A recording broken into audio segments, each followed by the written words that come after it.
All right. So we're on. We'll come up with a goddamn name, and we'll come up with a...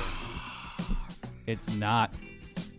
I think It's not the Four Horsemen. Because Welcome to the Four Horsemen. Not the name because all right, we're there. all married men. Yeah, And we there's only are. 3 of us. There's a lot of problems with that name, and I feel like that's too generic of a name. Yeah, that's why I like the Also- Killer Threes. The Killer 3 is a little inside. I don't know why that's a little inside compared to other names of the possibilities. I'm okay with I don't know, a more off the wall kind of a name. More, but like I said, You want to like I go said, with Off the Wall? That's the name. Off the Wall. I think no, that's more of a. Hi, I'm Grant. By the way, I'm Grant. Oh, are we doing? Oh, we're go. Are we doing real names? Hold on, Like, go. Hi, wait. my name's not Grant. Yeah. You're the guy in the center. I feel like you should actually start us Yeah, you. All right, yeah. so in let's- some way. So, So this is not Grant, and Not that's Grant. and that's not Julian, hi. and I'm sure shit not Greg. Yep. Right. All right. Now that you got that out the way, we're gonna sit here and talk about the shit we always talk about, and that's some wrestling. And I'm gonna get this out of the way too. I feel like that this is gonna turn into. I'm just gonna make Julian try to convince me on why I need to start watching wrestling again. Oh, we the Threebirds. I The once Threebirds? had- I once We're had- the Threebirds. for Yeah. 6 The episodes. The fabulous Threebirds. Oh, that's not bad. That's look it up. Look it up. The fabulous Threebirds. That actually, That's not bad. shit. Yeah, that's all right. Fuck. That came out of nowhere, like All right. just off the text. We're gonna. Nope. It's gonna be cool. So That instead is of what we are right now. We are the Alright, sweet. fabulous As of Threebirds. right now, fabulous we're the fabulous Threebirds. Threebirds. Heck yeah! So Confederate flag shirt No. on its way, guys. No. You ready? All right. All right. Do you want to do an actual introduction? Yeah. Welcome to the fabulous Threebirds. I'm not Grant. And I'm not Greg. And I am not Julian. Are you sure? No. Welcome back. We are the fabulous Threebirds. I'm not Greg. He's not Grant. I'm not Julian, ever, And no matter Grant, what you say. and Grant's not here. Like Grant let us down. you don't understand what just happened here. Because Grant's not here, Because Grant, this show didn't happen. this show didn't happen because of Grant. Wow. My God. Well, ladies and gentlemen, this is fine. I'm gonna tell them. I want to tell these people something. You know, we just did a whole podcast, the whole thing, and nobody pushed record. And it was because Grant wasn't here. Grant is not going to be here. But Grant is always the one that tells us when to record. He's like the right hand. Wow. And we need like these hands all to push all the buttons for this whole thing. Wow. I'm not sure where my analogy is going. This is where we're at, and we're going to do it. Greg, Wow. Greg, it's okay. I know you're traumatized. We're all traumatized. But we have 3 things to talk about at this point. We're sorry for leaving you a little delayed this week, but we've been punished for that by the gods. Go ahead, Greg. Folks, we have been punished royally. Yeah, Royally. yeah, it's For okay though. leaving you hanging this Ooh. week. Ooh, daddy. I'm just gonna say this right now. Yeah, We had about a 2-hour podcast. yeah. I mean, that no one No. heard. nobody heard that shit. Well, my wife heard it. That's it, and she's cackling right now as she went through her whole online dance class. She didn't hear the whole thing. We just did 2 hours where we Two. discussed Forbidden Door. We discussed John Cena 20 years. We discussed AEW Dynamite Blood and Guts for 2 hours. Yeah. And it wasn't recording. You know why it No. wasn't recording? Tell him why. Because Grant's the person that goes, Who always hits record. He goes, hit record. he's always hold on. Here's what he sounds like. He's like, hit record, Greg. And I go, oh, yeah. All right, let's do that. Right. You have to be shitting me. Folks, we have a great show for you today. and we are so sorry that we left you hanging all this week, but we're gonna sit here and we're gonna do this all over again. Yeah. You're gonna get the Cliff Notes version now. I mean, we went into depth with some shit because we did get sidetracked. Now we can cut out all the sidetrack wormhole Hogan shit. Yeah. We don't have to do that. But I mean, that was great. We'll come back to that. We did have. Yeah, we'll have a whole new show for that. Yeah, and so maybe we're better for it. But yeah, let's just we'll dive right in. We're going some a chronological order here. We did have Forbidden Door. Now it happened in my fair city, Chicago, Illinois. It was at the United Center, the house that Jordan built, along with Will Paxton. Well, not Will Paxton, John Paxton, Will Purdue, various other names. But it's the house. I was like, Jordan Will built. Paxton? You talking actors? What the fuck are you doing? I met him once in the streets of DC. Wonderful man. Anyway, so this happened in the United Center. Now I woke up on Sunday morning and I actually checked tickets, and there were some you could get in the building for $5. Now it's just a couple L train stops down the road from me, and then you walk a little bit. I could have went. There was $60 to get you not so bad of a nosebleed, $5 to get you in the a nosebleed, final row, upper level kind of thing. There are kind of bad seats in the United Center when you get up there. But the most expensive ticket left at that time was like $460 on the floor level, kind of. One of the first 20 some odd rows or something like that. So I don't think it was a actual on paper full sellout. You do cut off part of the arena at that point. So I've always wondered how they could ever call a wrestling show a sellout. Because you're not filling up every actual seat in the arena, so and you never do, so that's I don't think it was a big sellout. I think the ticket locally was not as highly sought after, but there were a lot more seats left for this one than previous pay-per-views, so I think interest was a little bit down. Apparently it was their biggest gate, apparently it was their biggest pay-per-view audience. Everything's just going up. You might want to adjust for inflation, maybe. I'm not sure if it's actual numbers and success. It could be not. Who knows? But it started off with the Chris Jericho stuff, which we went down a big Chris Jericho rabbit hole, as we do. We'll get to him later with the Blood and Guts match. But it started off kind of silly with that. The pre-show was fine. The 6-man stuff, it was like the silliest thing on the show other than what we got later on. Not that important. After that, we got to FTR in the 3-way where they captured the IWGP tag team titles. Finally, FTR is getting some recognition other than just being fodder for the fucking Bucks. Finally. Yeah. Right now, FTR is on top, and it's the best thing that AEW's got going on overall. FTR is the best goddamn tag team in wrestling right now. Hands down, I said it. I'm telling you right now, when I first seen them in NXT, I was sitting there going, Jesus Christ, it's like watching fucking the Brainbusters. Like it was scary. It was eerie. I was like, the first thing I said, because I actually told Grant this a long time ago, I was like, oh, they're the Minnesota Wrecking Crew. Like, they're the reincarnation of the Minnesota Wrecking Crew. Now, obviously, they definitely work better than Ole Anderson. But no, I'm just saying, like, it was a breath of fresh air to watch them. And I knew when they were going to go up to the main roster at the WWE, I was like, okay, now they have something. They finally have a tag team to sit there and cement the tag team division. They can stop putting all these solo stars together and calling them tag teams. They finally have something, and they get up there, and WWE does what WWE does. They fucking ruin it. Like, they ruined the tag team division in the WWE is a goddamn joke. And they don't give a shit about tag teams. And clearly they don't give a shit about tag teams because they let FTR walk out the goddamn door. Yeah, so, it could be a huge part of the show. It could be your second main event all the time.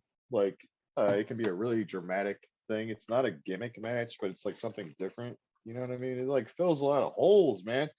And tag team wrestling can be super, super, super cool if you do it right and have really big moments and be fun. And yeah, you got to know how to do it though. You have to know how to work, and it's not easy. And that's why I think it fell out of favor with new kids coming up, and they didn't want to do it. And they all want to be a big star themselves. They look at it like, oh, that's going to limit me. But the best tag teams ever were guys who really wanted to be a tag team, and that's Dudley's and FTR. There's Dudley's, that's FTR, that's the Midnight Express, that's the Rock and Roll Express. Like when I watch them, it's like watching the Midnight Express. It's like watching the Rock and Roll Express. Like they do things together that you just can't teach. It's almost like they know each other like the back of their hand. Their tags are great. Their double teams in between the counts are great. Like everything about it is fluid motion. God damn, FTR is great. Like they are absolutely amazing. And I don't mean to just blow smoke up their ass, but seriously, as far as tag teams are concerned, that's what you want to look at when you want to look at a tag team. You don't want to look at the fucking Bucks. You don't. I'm sorry, you just don't. Now, granted, the Bucks have all that choreographed shit down to a T. Okay, whatever. But I'm saying as far as tag team wrestling, it's just the subtle nuances, a wrist lock looking good. I mean, god damn, Dax, like everything about it. So I was happy to see that happen at Forbidden Door. I just I don't want to go off on a complete FTR sidetrack, but yeah, as you were saying, Forbidden Door. But so FTR won the IWG. I don't know what IWG stands for anymore. They won that tag team title, so they have 3 tag team titles. So Ring of Honor, which is apparently a thing, and they're having a pay-per-view, and that's just so indie-rific and dumb. I don't know why they aren't just turning it into an NXT or whatever, and just honestly just treating Ring of Honor like that, trying to get some kind of internet weekly show or maybe a TV contract, and really treat it separately instead of doing this multi-title sort of indie-rific storytelling that they're trying to do, which is, WWE tried this a little bit, and they always backed out of it in the 90s when they had NWA involved. It's been tried a few times. WCW had a bevy of titles at one point. Anytime a promotion has too many belts, it just gets harder to tell cohesive, easy to grasp stories. And I just think they need to figure out what the hell they're doing with Ring of Honor and all this other stuff. But if it makes for a thing where FTR collects the belts and you can tell a story like that, well, then it's kind of like boxing at that point. I can see the argument that that's kind of cool, but again, I just think it's a little confusing.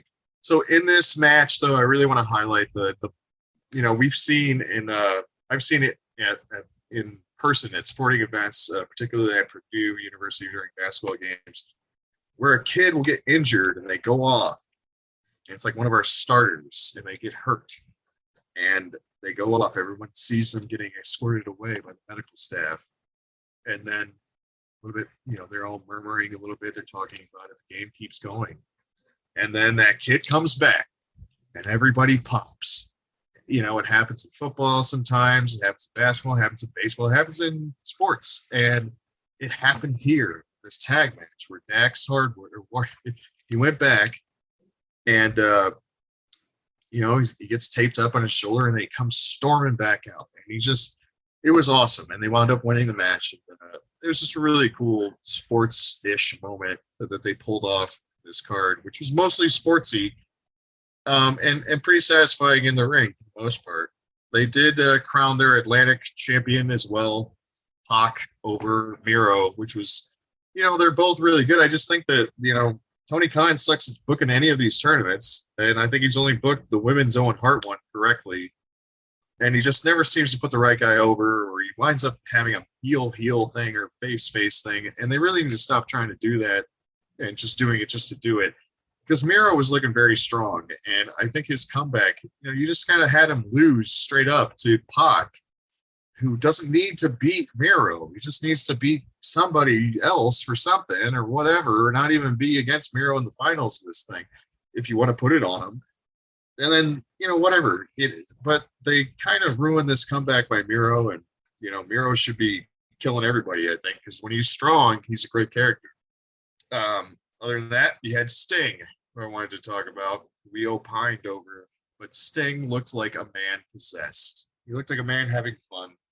And Sting, yes, he jumped off of the set piece. Everybody was down there and catching him and all that, and that's thought was great and everything for a 60-some-odd-year-old man to be doing, I guess. It's still a little concerning, but the best spot of the match, maybe the best spot of the night for me, was when he no-sold the super kick party, beat his chest, double clotheslined the Young Bucks. And I just think that Sting should never sell anything.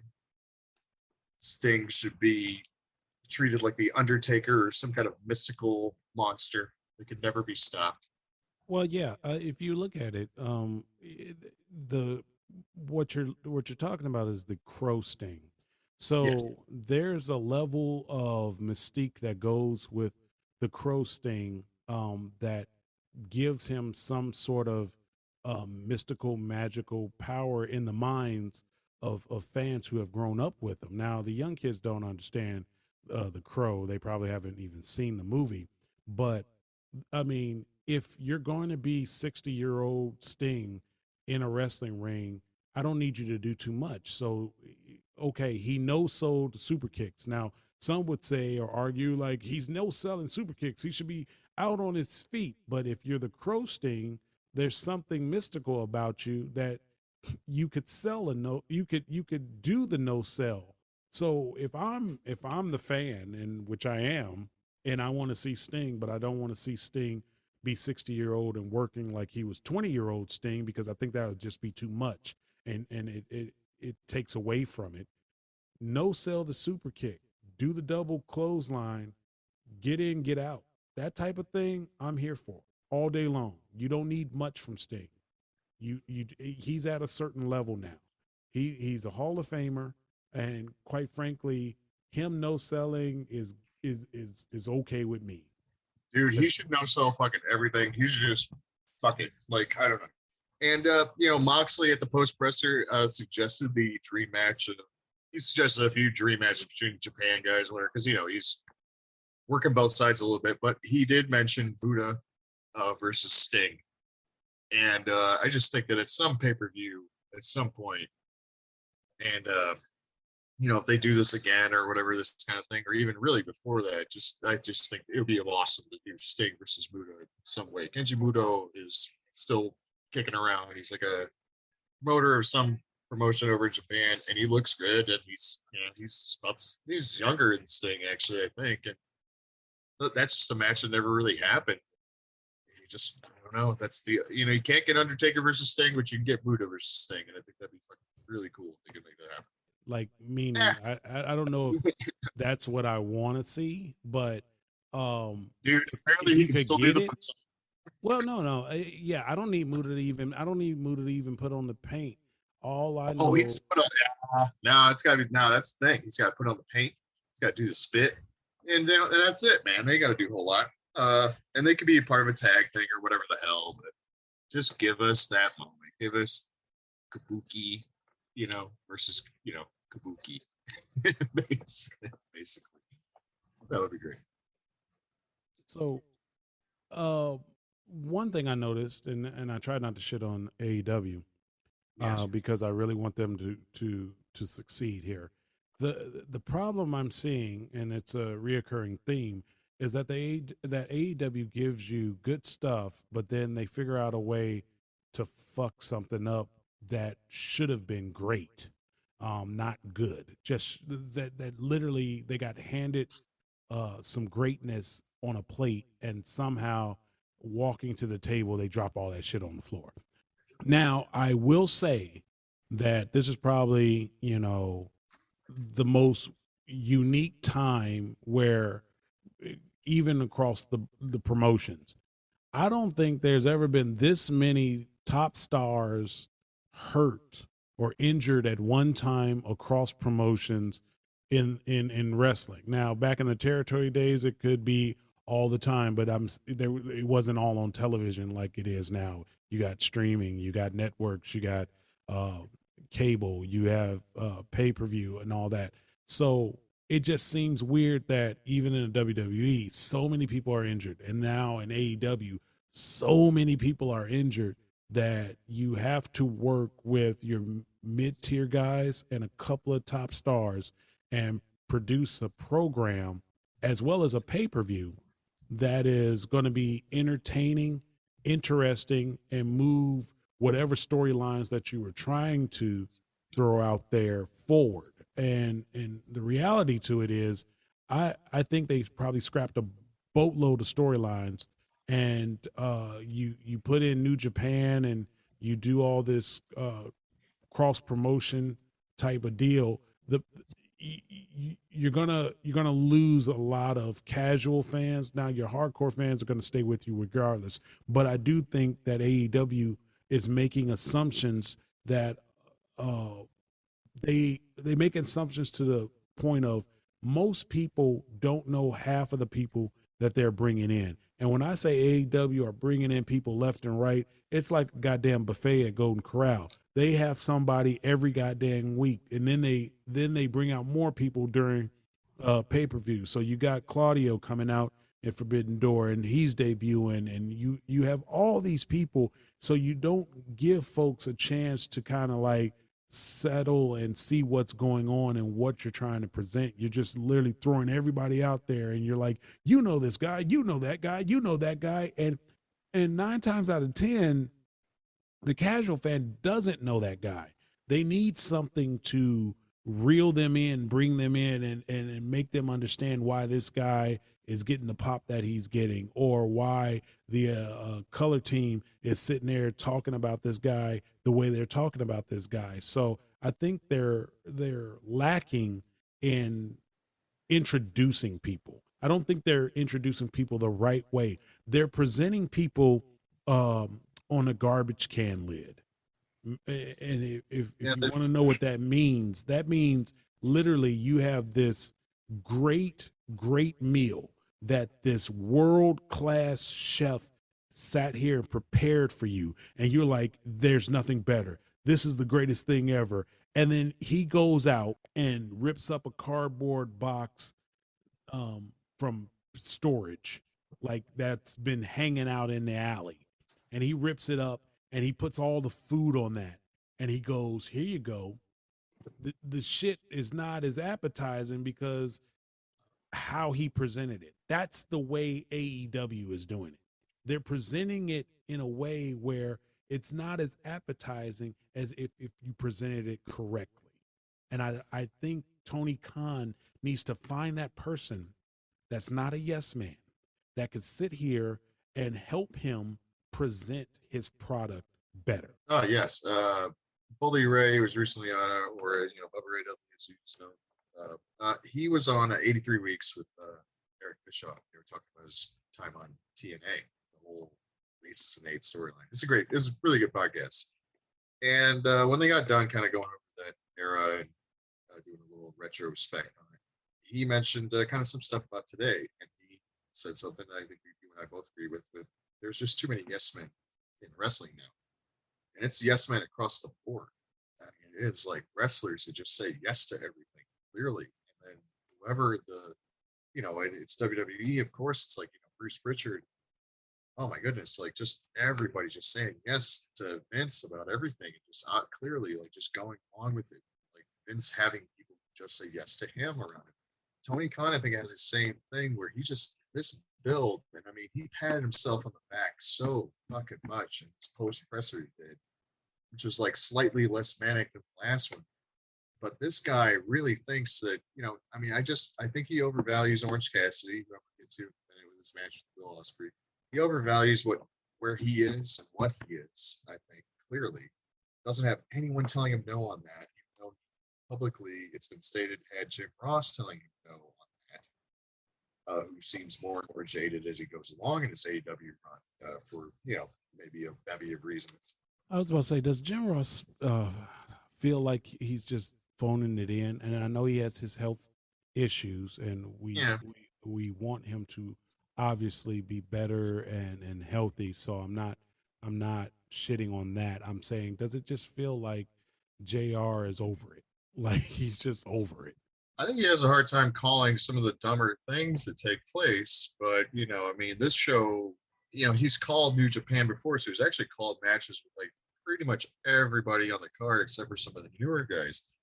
And I don't know, he just wasn't really the big voice in this one that I thought he would be. And Excalibur's, they had a package for Orange Cassidy where freaking Excalibur is saying that Orange Cassidy is just as good as anybody, but like he's putting him over, as a work. His character, a commentator, is putting Orange Cassidy, over as one of the best workers. Like he's like basically one of the best wrestlers in the world, like says that. And that guy gets to go against a guy who's, kind of discussed as best in-ring talent possibly in the world pound in Will Ospreay, and they feature him in a big spot. And that just seems like, the match was fine for what it was, but like, dude, I'm as impressed with Orange Cassidy as I ever was with Santino Marella, who, is famous for having the fucking snake gimmick, with the puppet thing and doing some of the fakest shit that WWE ever did in the ring.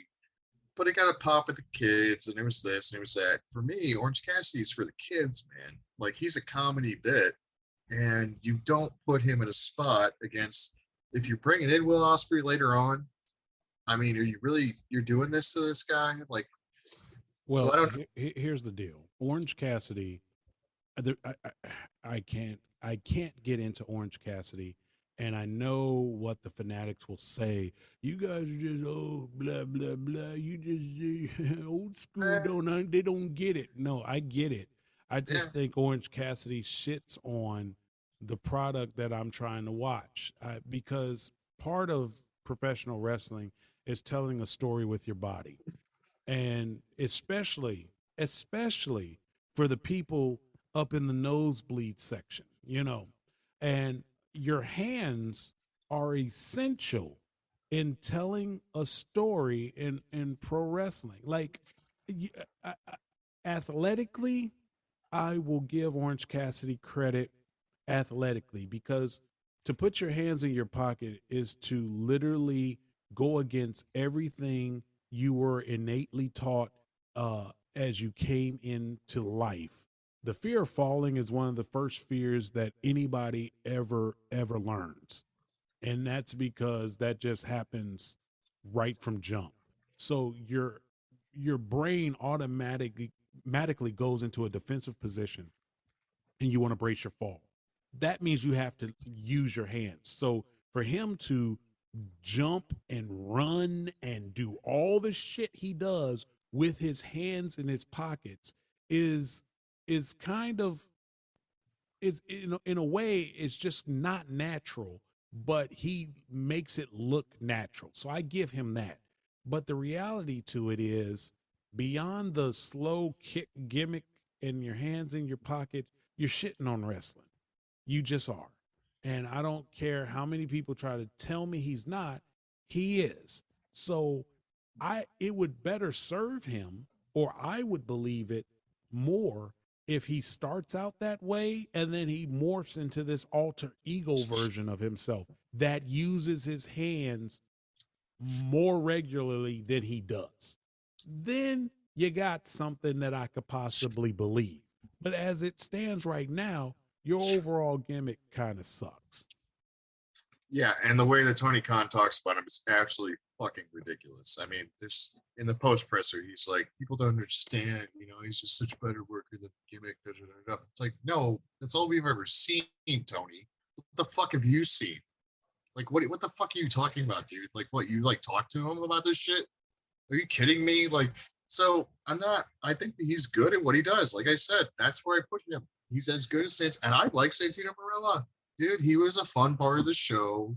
Not everything he did, whatever, but dude, it was PG era. He did what he did. the guy was more of a shooter and more of a badass than Orange Cassidy, to be honest. But like, I put them on the same level. You would never be like, let's put Santino in a big serious thing with John Cena or fucking this and that and this and that. It was just never, you know. I can't even put Santino in the category with Orange Cassidy. Santino used his hands. Yeah.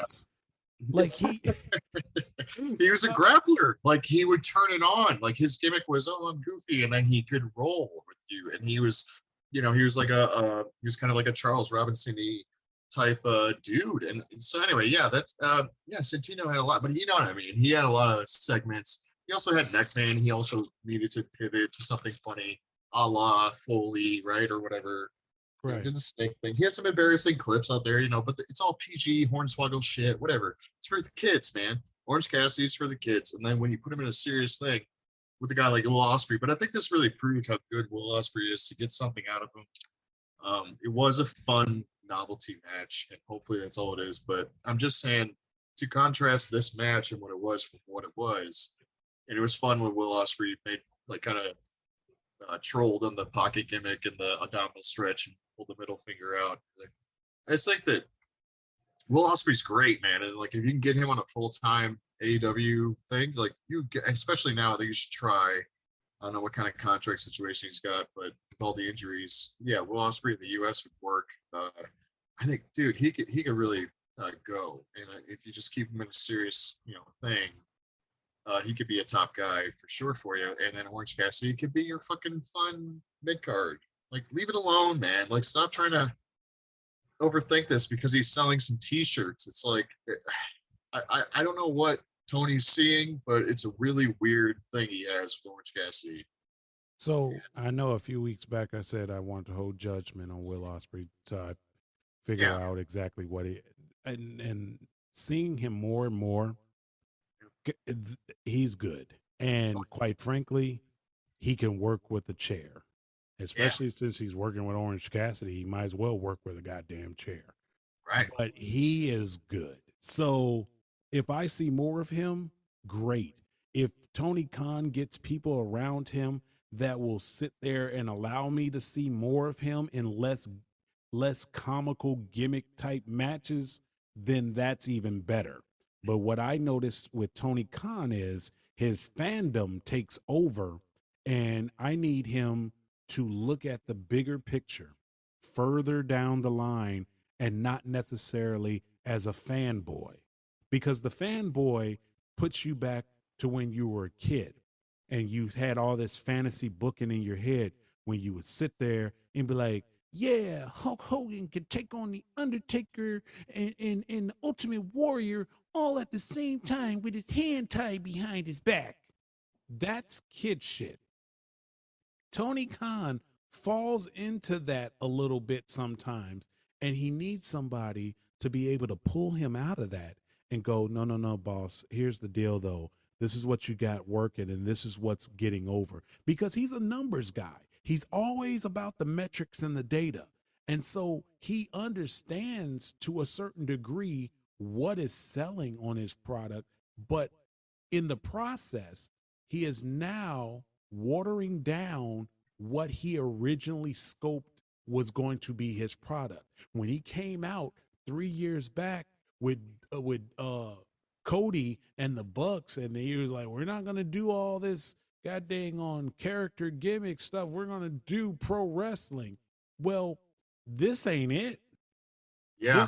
This definitely is not it. So either you're a liar or you lost your way along the way.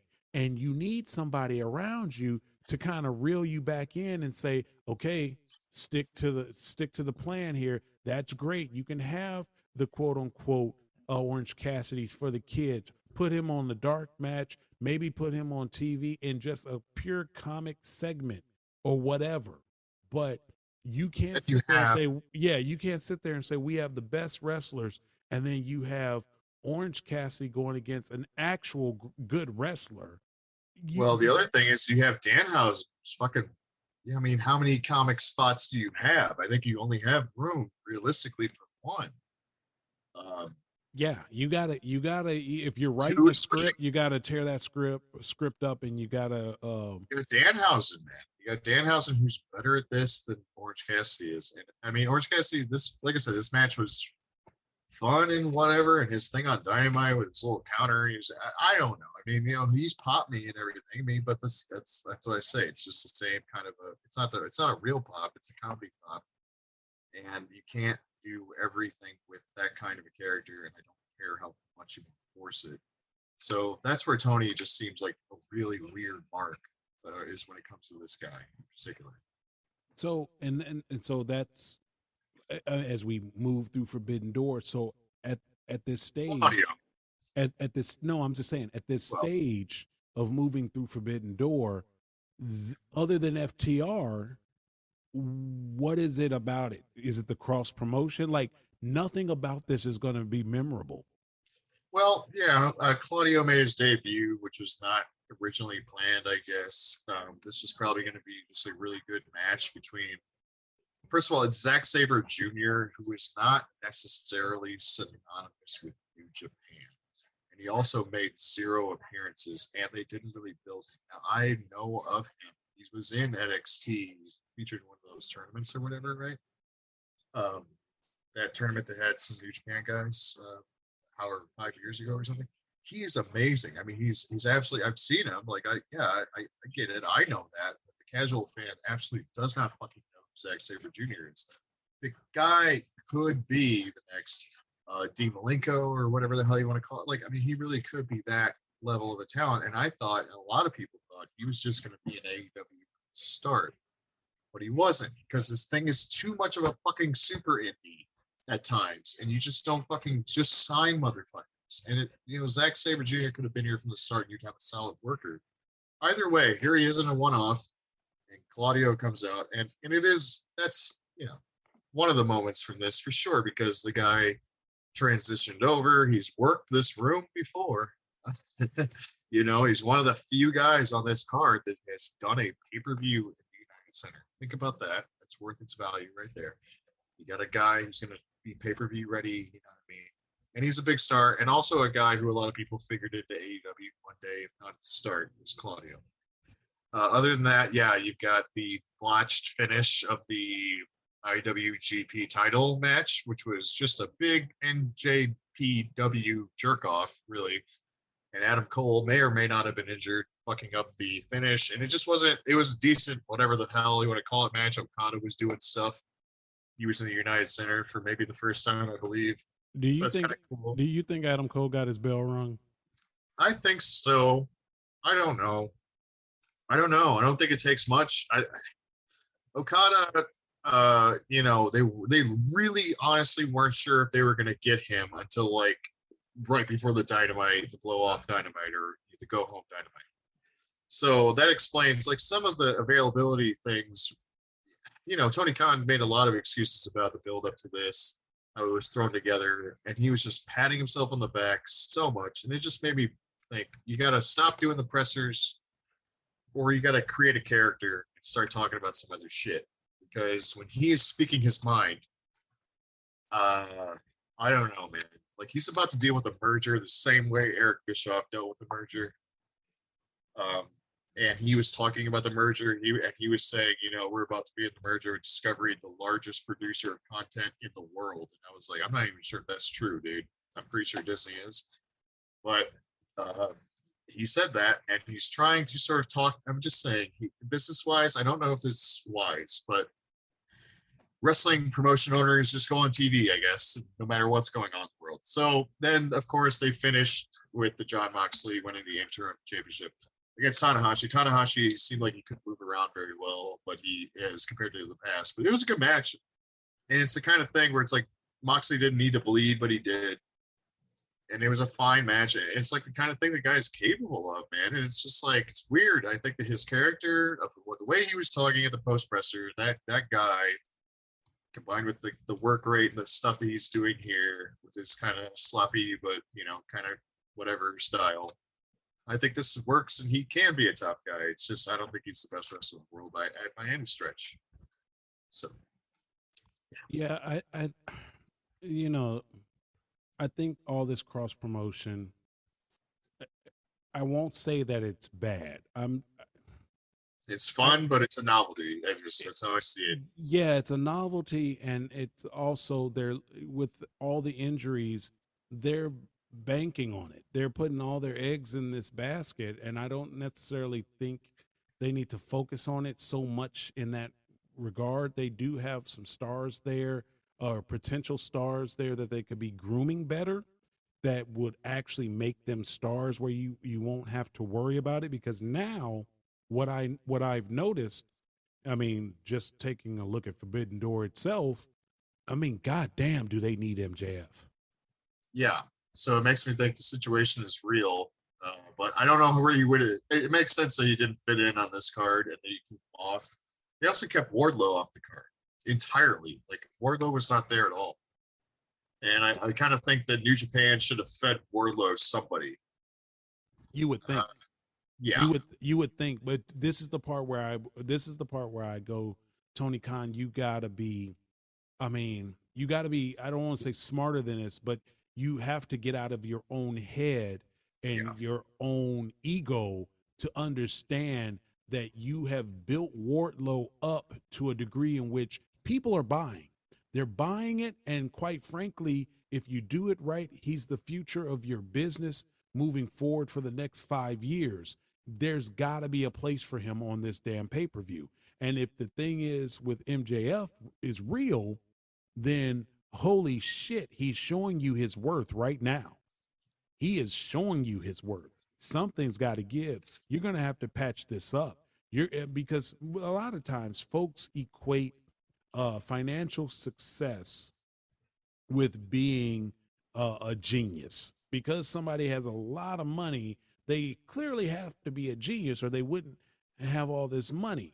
And then you surround yourself with people who are constantly pubbing you up like, yeah, because you're successful in this area financially, obviously you make the best decisions. When in reality, to be truly successful, you surround yourself with the people that do things better than you in certain areas. If it be writing scripts, booking, whatever, you go find the best in the business in that area. And you don't have all the best ideas. And that's okay. But you employ the person that does. You can sit there and rely on them to do their job. That's the best part about a football team versus any other sport. Everybody has a part to play, and as long as they do their job, the team is great. I don't think anybody on the defensive side of the ball gives a shit about the offensive side of the ball. But if the defense does what it needs to do when it's on the field, and the offense does what it needs to do when it's on the field, everything's great, and the coach looks like motherfucking Bill Belichick. Sassafras. You sound like JR a little bit right now, but I got you. No, I'm just. No, saying. I know. Yeah, when you got your quarterback, you want to run the plays and work for the quarterback, something like that, right? So, but I think Tony is suffering from not having that one or two or team. Well, yeah, it does. He seemed like he had JR. Like JR spoke out against John Cena, or not John Cena, Orange Cassidy, right? In the beginning, like that story leaked. So he's probably spoke, and then he got flack for basically making fun of, pardon the term, spot monkeys, right? And I mean, he's right though, and it's just, I love the Lucha Bros, man, but sometimes they turn a little too spotty, especially when they're with the Young Bucks. People praise those matches. I like the matches where I like the frenetic pace of Lucha Brothers. I think they are a good representation of modern Lucha Libre, and it's cool. But when they're a little too cooperative, a little too spotty, it always exposes. That's what JR was talking. JR spoke out against that, spoke out about Orange Cassidy. He's one of the voices. My thing with Tony Khan is, if you're such a mark for the business, why'd you let Jeff Jarrett get hired by the WWE? Why haven't you actually really honestly thrown money at Jim Cornette? Dude, throw money at him. I mean, he's sitting there. He's had some of the best advice for AEW. Not that everything. if you went total letter of the law with Cornette, I don't think that you actually get all the way there. But I think with your top guys, he can book that top of that card. I think Jim Cornette is happy being retired. Yeah, he is. But I know what you're saying. How hard is it to book from home? Come on. No, throw the man some cash. See what happens. You got FTR there. You could also honestly do the cameo with FTR. He said he doesn't want to do that because he can't bump. He wants to be able to bump if he's managing. But I don't. Yeah, I don't necessarily think you go that far. Al Snow. Why is Al Snow not hired by AEW at this point? As a producer, at least. Lance Storm should have been bought out. I know he's already kind of over in Canada with Impact, but you had an opportunity to get him. I think my big glaring one, I guess, if it's not Cornette, which is controversial for whatever, Al Snow. Hire Al Snow. I mean, at this point, that's like excellent. And I'm not saying this name as a consolation prize, but I'm saying at this point, why not consult with folks like Tommy Dreamer? Oh, well, yeah, I think he's. I don't know if he's been the best. I'm not really sure exactly what he's done at. I don't know. Was he a producer at Impact or what was he? Tommy Dreamer could book. Honestly, he could book. I mean, honestly, Disco Inferno. I mean, that guy. I'm fucking Conan. The guys from that. Yeah, the Keep It 100. That whole squad, which is Tommy. Does stuff with them too, like that whole squad. Fucking hell, what are we saying? Bully Ray, buddy. There's so many people that he could just be hiring to be like, can you be a real producer here? I mean, there's a lot of minds out there that he hasn't grabbed. And he's grabbed some of them. I'm afraid that what has happened is folks are getting used to the check that they're getting, and I mean, and I don't know exactly. He got Regal. Got Regal. That was a glaring one. Yeah, he got Regal, but I'm saying I don't know exactly how much input Regal has, and I don't know. I don't think he does. I don't know how much input Billy Gunn has. I don't know how much.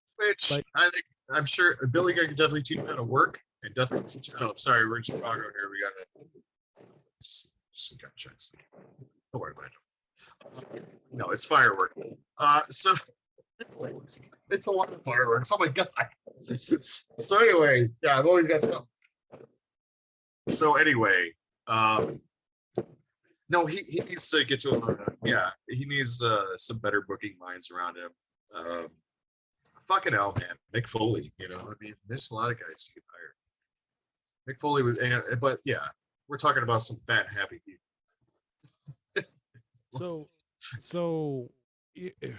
because we still have Cena to talk about and Blood and Guts, but as far as Forbidden Door, this is what I'm saying. The amount of stuff we have gone over and the matches in this pay-per-view are, and I'm not saying every pay-per-view needs to be a winner, like knocked out of the park.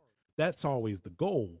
But I mean, you clearly put up a bunch of people that half your audience knows, because no matter how many hardcore fans you have, you still have an audience of casual fans. So half your audience knows these people. You did not introduce those people correctly to that half, and it's nothing memorable about it to me. Like there was, we spent more time talking about how bad Orange Cassidy is for the business than the actual pay-per-view. I mean, Adam Cole got knocked out and we don't give two shits. FTR won and that was cool.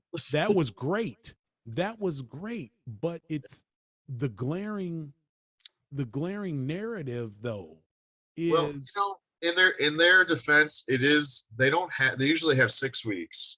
And so this was kind of like a 4-week, almost like one of those bonus ones. That argument can't hold up at 3 years in. That's true. Well, I'm just saying it seems like they really have positioned it with a short turnaround as kind of like the way that they do King of the Ring now. But Except that's it's my still pay-per-view model, so I understand what you're saying. yeah, still pay-per-view model, and you're 3 So years you in, gotta take and it to so you yeah, I have don't to know. you have to the WWE will always pull an Austin out of the can, a Rock out of the can, a Brock out of the can, a John Cena out of the can, because if they go, oh shit, we don't have anything, or oh shit, we need to turn on a dime, there's always one draw that could do it. AEW is not in the position to do that because they have not groomed their stars. I don't believe they're stars. You could be like, they got John Moxley and they got Chris Jericho and they got. No, John Moxley is not the star. He's your interim AEW champion, and they don't even mention it. That's what I'm saying. The problem is the stars are the CM Punks. You know, those are your stars, your Wardlows, your MJFs. All of these people are not on television, are not at your pay-per-view. Now you're stuck with trying to sit here and make mid-level, mid-tier guys, top-tier guys to present to an audience that is not going to accept that shit. So you hide it with going to hot towns. So you hide it by going to a Chicago. You hide it by going to a Detroit. You hide it by going to an Atlanta. You hide it by going to a Philadelphia where you know they will cheer the goddamn beer man. They need to do a show in that ballroom. really hide it, but that's a great room. Yeah, it's a great room. You go to a hot town and They it got looks like that Florida thing. They got, but that's all Paul. That's Paul Heyman. That's all Paul Heyman stuff. I mean, that's what he used to do. yeah, but he's not there. I'm not talking about Paul Heyman. That's what I'm saying. That's a good copy. Yeah, this is the thing. I'm talking about the fact that AEW has all these great potential stars and they have all these great potential storylines, and they keep shitting the bed every other week. Like the consistency is on a good week, off a good week, or on 2 weeks, off 2 weeks. That's what's consistent about them. And I'm saying, who is the person that's going to fix that? That's the person that you need to go ahead and see, because reality states that you can't keep going this way. And no matter how many times Tony Khan gets an oppressor and fanboys out and he rattles off statistics and metrics and all this stuff like everything is great and hunky-dory and he's in complete and total control over the product that you're seeing, no matter what, the television doesn't lie. Now he kind of sounds like the Triller producer guys and the like shit. There's a lot of internet producers and shows. They can hide all their numbers. They can do all that. You know, it's like the Jake Paul shows, the Logan Paul things, like all that stuff. You're not really, and even the latest like Floyd Mayweather things. Like you're like, how much money did that make? And how much of it is? It's all shady. And he's starting to sound like one of those guys. Right. And that's I'm not trying to completely shit on him. I'm saying that is a hole that needs to be plugged. When he fixes that, a lot of this will get better. You can still have your comic Orange Cassidy gimmicks. You can still have your what's the shit with the Dark Order. You can have all that shit. I don't think you can have Dark Order. No, but I'm saying you can let that one go. Yes, let it go. Whatever, you can have it to the spooky, side.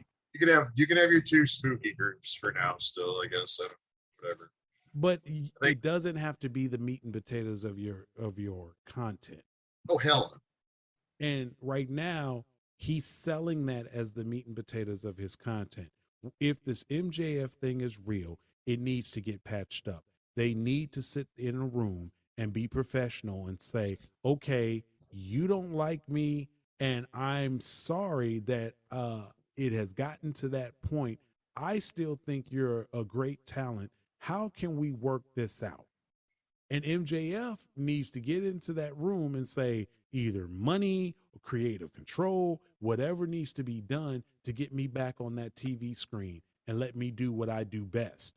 And then AEW turns out to be a little bit better for it. MJF turns out to be a little bit better for it. And then they go on about their business. Jade Cargill, like I said, I sing her praises to the moon only because I see the potential there, but they're messing her up. All these potential stars, Wardlow, they're messing him up. You know, it's no reason for that. Hobbs, there's no reason for that. Hell, if you're not going to put Jay Lethal on the TV screen, put Jay Lethal in the back. Yeah. Jay Lethal needs to get back on the screen. I'm thinking there might be an injury thing there or something. It's the only explanation I can possibly think of. But I'm saying he's a wealth of knowledge. Oh, yeah. No, he's definitely, he might be one of the guys in the back. It's just hard to tell right now. Having said that, I think Forbidden Door should be left there and no one opens that door ever again.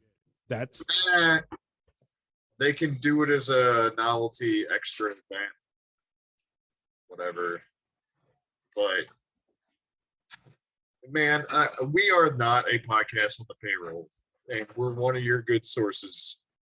Because man, everybody on the Wrestling Observer thing is just singing the praises out of this fucking thing.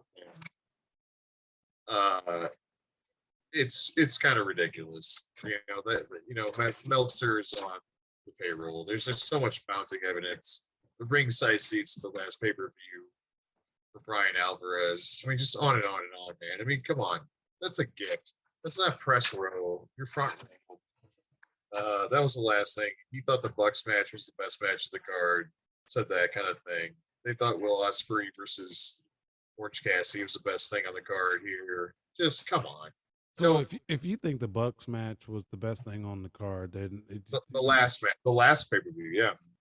So that's what I'm saying. Like, so clearly they have another agenda, ulterior motive, some type of narrative that they want to push. I can't stop them from doing that. All I can sit there and say is this pay-per-view. And I hate grading it. This pay-per-view is a C, and that leads us into another C show, which is Monday Night Raw.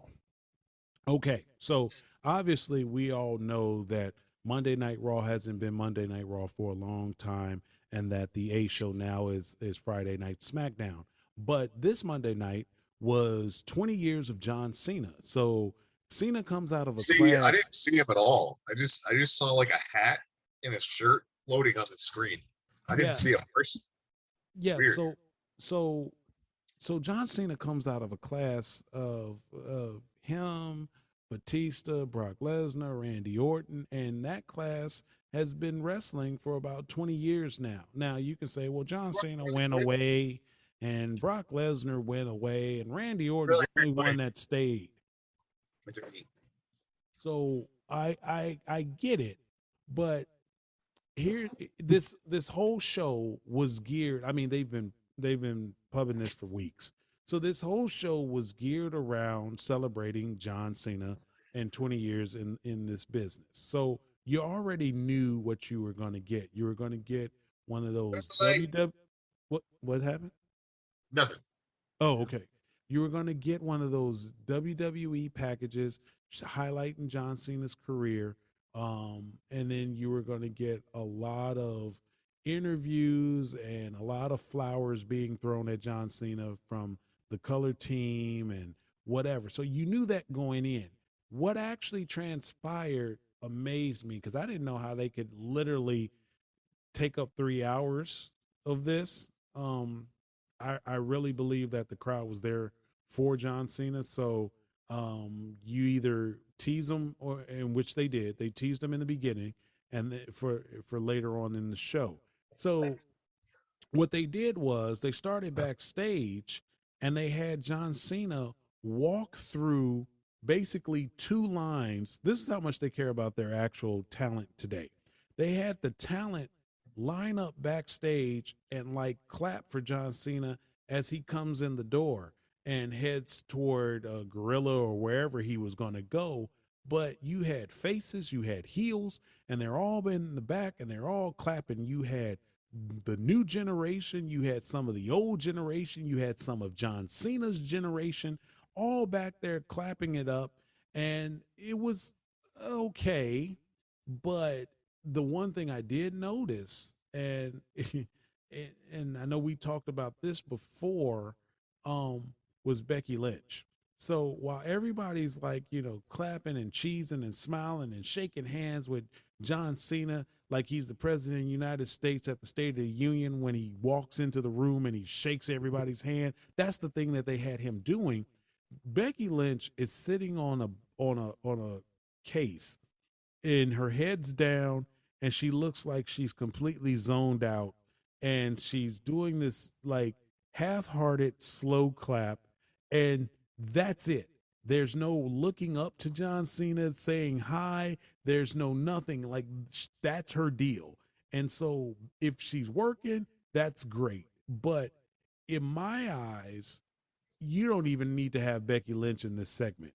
Like, nobody would care. Nobody would know that Becky Lynch wasn't backstage, clapping it up for John Cena. So I just thought that was weird. I noticed that. Go back and look at it. It's kind of funny. I mean, it is funny. It's just funny as shit. But I just thought it was weird. She literally looks like the drunk girl that you prop up against the wall when the bar is closing and you're just like, don't fall. And she's just deciding if she's about to throw up or not. That's how drooped over she was. It was just weird. It was like, are you going to be okay type of deal. But it was a feel good moment, and the show was geared around a feel good thing. What I also noticed, you got 2 straight appearances from the Mr. McMahon character. So with everything going on in his personal life right now, you would think that he would not be like seen, and he said, fuck it, I'm gonna go out and do this. So he comes out and he sits there and introduces John Cena. And finally, after roughly 2.5 hours, I mean, they did a little, what was that, a 10-man battle royal type thing for Money in the Bank, but nobody gave a shit about that match. They were really trying to get to John Cena. I think they did a dewdrop match for the women, and I know that match actually had Becky in it as well. So, no one really cared about the matches on Raw this week. It was all about Cena. So they finally get to the point where Cena's going to come out. McMahon introduces him, and here comes the music. So right there is the pop. The music is the pop. It's one of the best intro songs in the history of wrestling. That's just my personal opinion. Get in the comments and at me if you want. But I think it's great. Yeah. So what I did not like, though, they lined the talent back up again so he can come out and the talent is lined up and they're doing the clap again. I think you give that whole moment to John, because at this point it's between him and the fans. You've already said screw the talent this week, so nobody needs to see them a second time. You literally let him come out, absorb all of this that is coming his way. He has the thing that he does with the camera guy, says, let's go to work.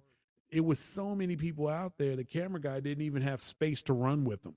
So like all the things that make John Cena, and the pageantry with it kind of got squashed in this moment, which I thought was a disservice to the fans and a little bit to him, because you just didn't get the normal feel. You want it to be special, but you also want it to be normal. Like, you don't get a cheated Undertaker entrance. You shouldn't get a cheated John Cena entrance, is basically where I'm going with that. So he gets in the ring and he goes and does his promo, and he's just John Cena. I mean, he makes you feel as though that he's very humble to be able to wrestle in front of you for 20 years, and it's all feel good. He doesn't say too much about if he's going to wrestle again. You know, he kind of leaves that open, and he gets in and gets out. So 3 hours to get to that moment, and it was kind of like meh. It was a meh moment. Sorry, it didn't do anything for me. A little meh. Yeah, it was a little meh. So I don't know. I've seen them do this. I've seen them do this for Austin. I've seen them do this for Orton. I've seen them do this for a lot of people. And I don't know if this one was one of the better ones. I thought they could do a little bit more. Well, I was surprised they didn't start a issue for SummerSlam or whatever. I mean, if he is going to be at SummerSlam, as was suspected, then why didn't you start telling the story now? So that's a good question. I mean, I just don't. I mean, this is super milking it, which makes sense on one side too, but it's kind of lame. I don't think you're really helping yourself because this was the highest rated Raw in a long time, and really in recent memory. So they did pop a rating, but you might as well get like where's the future booking out of this? Like you're not getting anything for next week. And you really should have just had him get jumped and like start an issue, like you were saying with Austin Theory or whoever he's supposed to have the match with. Like get something going and just get it going and start it on this appearance and take advantage of the eyeballs. Well, take advantage of the fact that everybody is injured.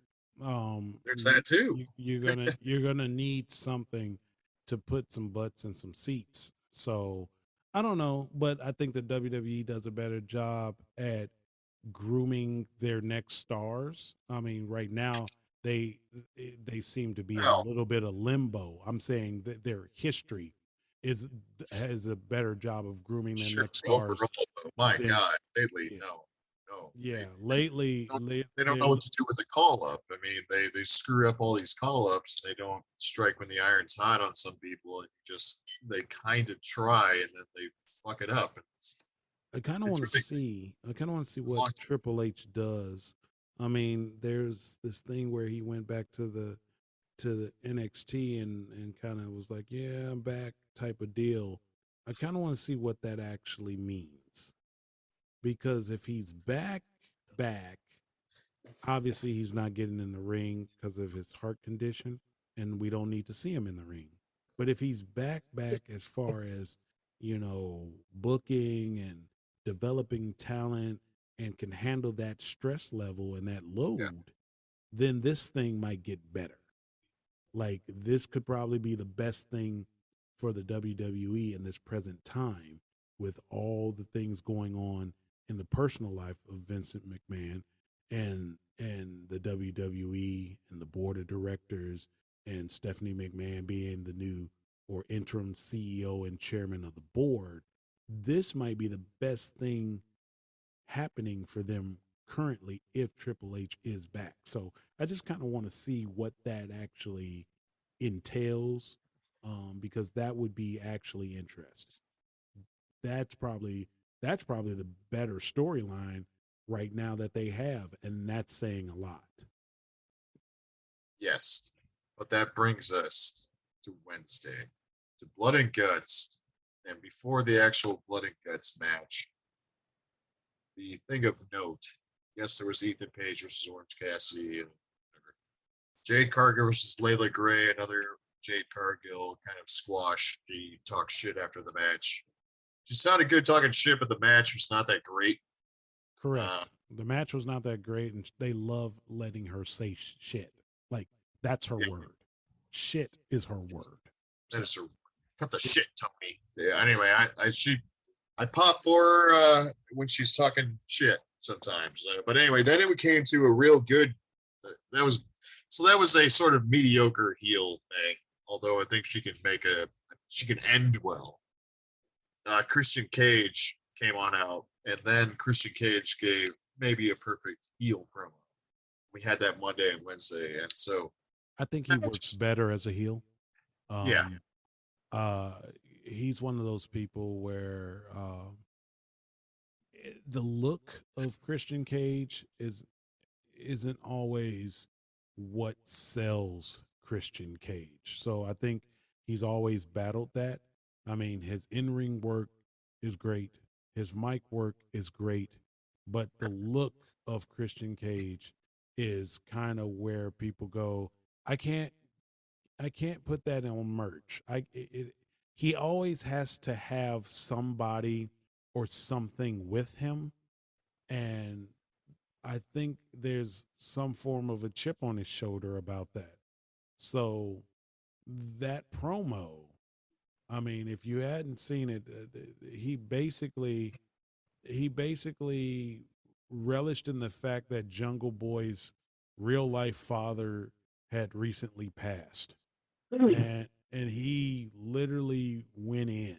So if they discussed it prior to actually getting on camera, great, good work. If they didn't, God, that's a dick move, but there are rumors that he's an asshole in real life. Let's just say that. So I think the promo worked well if it was actually Christian Cage talking. There's, he's somewhat of an asshole. That could be my personal opinion. So there's no defamation there, but there are rumors, but hey, it is what it is. Okay. How do I put this? I think that the build up for Blood and Guts was better than the actual match. So let's walk through this. You had basically horrible intros from the Blackpool Combat Club and the Jericho Appreciation Society. And this leads us into the Jericho thing. He is now no longer entertaining. It has gotten to the point where Chris Jericho has gotten into his own mind, his own ego enough that he is really not entertaining anymore. And in that you can see the slow decline, but all these factions that he creates and anything that he possibly does, the fedora, like everything is just like, really, man? Seriously? Like, come on, dude. Like, seriously, it's bad. Yeah, he comes out and everybody sings the song. I get that, but they're hooked on the song. But the intros, no one cares about, was it Jack? What's his last name now? Hagar. No one cares about that. I mean, people care about Sammy, but people don't understand what the hell Sammy is. Sammy's been pushed as a face. Then he gets back in this, I guess, Jericho Appreciation Society, and now he's a heel by association. The problem with Sammy is his in-ring work is great. His mic work but he is about as entertaining outside of the ring as white bread. Like, seriously, white bread is the only bread that you definitely need to make a peanut butter and jelly sandwich or some form of sandwich with, because it ain't going to hold up on its own. And that's Sammy. So instead of making everybody around him better, Jericho is literally a black hole, sucking the life out of anybody that's associated with them. So when they came out, I was not impressed on the intro. I also noticed on that intro, you have Jon Moxley coming out with the AEW championship and actually no mention by the announcer that he's the interim AEW champion. So I had this War Games look, this War Games type of feel. You got the double ring thing, you got the cage, and what happened inside that ring, I kid you not, dude, I was not impressed. I'm sorry. Like, they started it out with Claudio and somebody, and it was just like, okay, it was sloppy, to say the least. It was sloppy. I don't know if emotions and nerves were running high, but it was sloppy. And then they had to figure out a way to get blood. So by the time Moxley gets in there, he's just pulling out anything and everything that has a sharp edge. Bamboo shoots, knives, glass, a fork. I mean, anything that's going to make somebody bleed. He's doing pretty much nothing in the match. He's just trying to cut you open. So he cut somebody open. There's your blood. All right, blood. We still have no guts. We finally get to Eddie Kingston.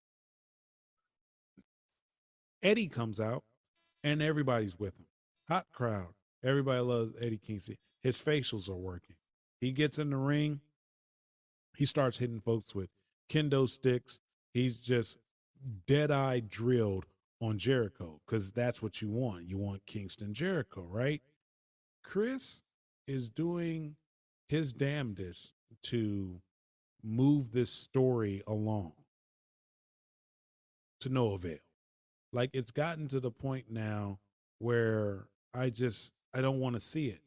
I literally don't want to see it. I think the best part of this match for me, minus the Sammy spot, and we can get to that in a minute, the best part of this match for me was watching Chris Jericho and Ty Conti sit here and try to get a bottle of rubbing alcohol back through one of the holes in the chain link cage that was thrown out when Eddie Kingston was wailing on Jericho and somehow pulled out this rubbing alcohol that he was going to use to set Jericho on fire. And then Jericho knocked it out of his hand, and somehow it found its way outside through the hole, or actually through the slit of the cage, onto the floor.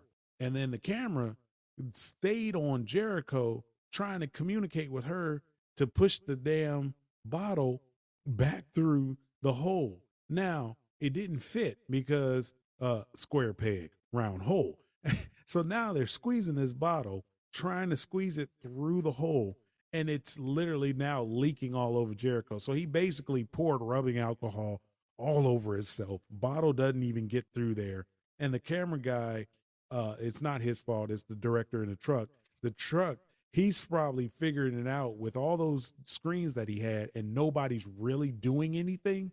He got lost, obviously. So he finally figures it out and goes, Jesus Christ, cut to 3, and gets off of Jericho. But at this point, that whole spot is just done. They can't even go back to it. So that was the funniest shit and most entertaining thing I ever saw Jericho do in this whole match. You had Yuta in there and Moxley in there delivering elbows to people that looked like it would not bust a grape in a fruit fight. They didn't look real. They didn't look forceful. It just looked horrible.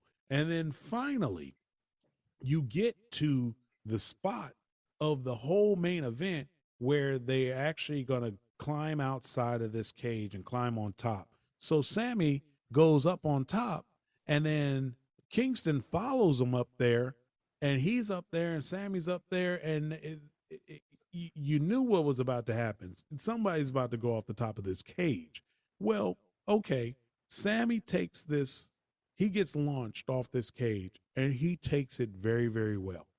Like, he literally takes, you couldn't have done it any better. It was pretty fucking high, and he lands square on his back. Everything worked perfectly. He went through the tables and everything. Highlight of the match. Now, do the finish and go home, right? No.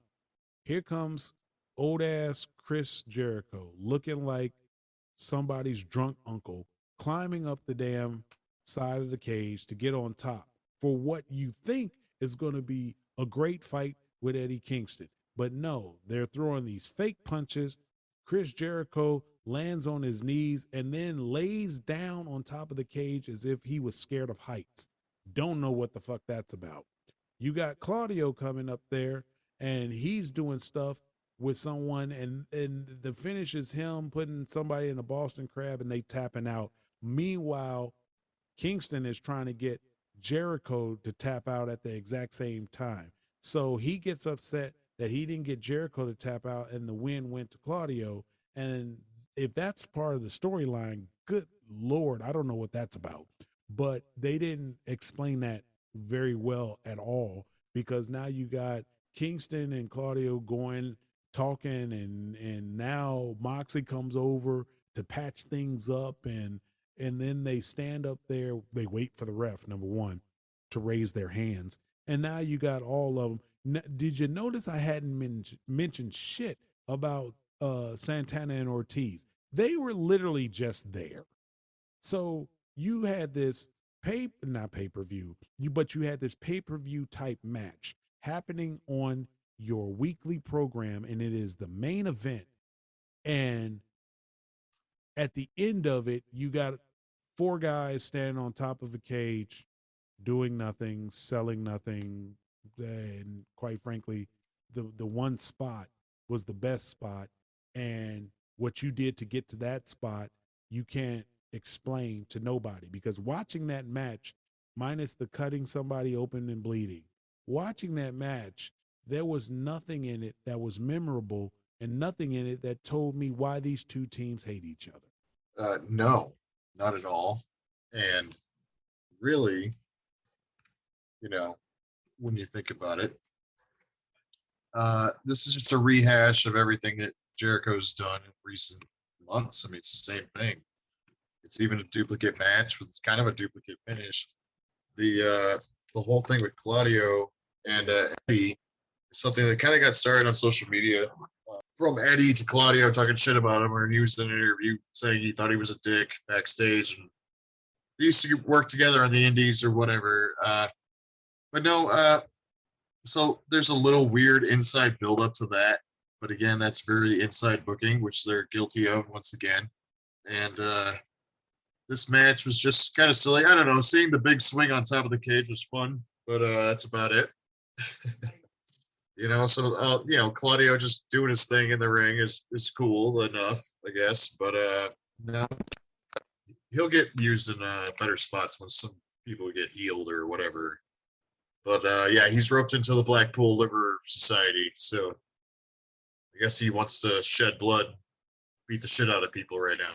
Yeah, I just don't get the type of factions that they have right now, and quite frankly, I don't want to get.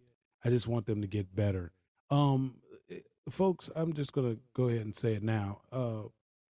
We're gonna dive into this next week with Grant being back, and yes, hopefully he's back, because I mean, this has got to stop. I mean, the mere fact that you send a letter through your lawyer, about not appearing on the show, I don't know what that's about, but quite frankly, right now, we would just like to come out and say, because we can't talk about it too much, we just like to come out and say, here at the Fabulous Threebird podcast, are I mean, legally, we're still the Fabulous Threebird podcast until whatever this shit works out with him and his lawyer. But we hold no hard feelings, and we hope that next week you will be back and ready, bright-eyed and bushy-tailed, and everything's good, man. Like from our standpoint, everything's good. Yeah, I mean, the guy should have been here. He would have told us to push record. He didn't, and I blame him. Well, I mean, I blame him. I blame ourselves more. Yeah. No, I just blame him for sending the letter through his lawyer. That's what I blame him for. Like, literally, there's so many things. Contract disputes are always a thing, and you could handle it a whole hell of a lot better. Literally, you could call us, you could text us, or whatever. You didn't have to send the thing through the lawyer. Like that to me, I like I said, we hope Grant's back next week and we can discuss this and get his perspective, because we do appreciate him, and he's a big part of this show. I don't know how else I could put him over. Come back.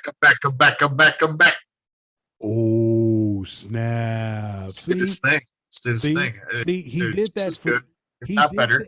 did that for you, man. So Wow. definitely come back. We want you guys to come back. Obviously, like and subscribe. No, honestly, folks, we're fucking with you. Grant just had some shit he had to do. We're just completely fucking with you.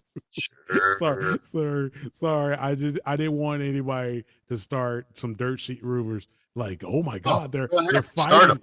No, they're fighting on the fabulous Threebirds. No, we're not fighting. That's all bullshit. We're just fucking with you. Like I said, life happens, and like our actual schedules couldn't link up this week the way it normally links up. So Grant will be back next week, and everything's cool. But as always, we're the fabulous Threebirds.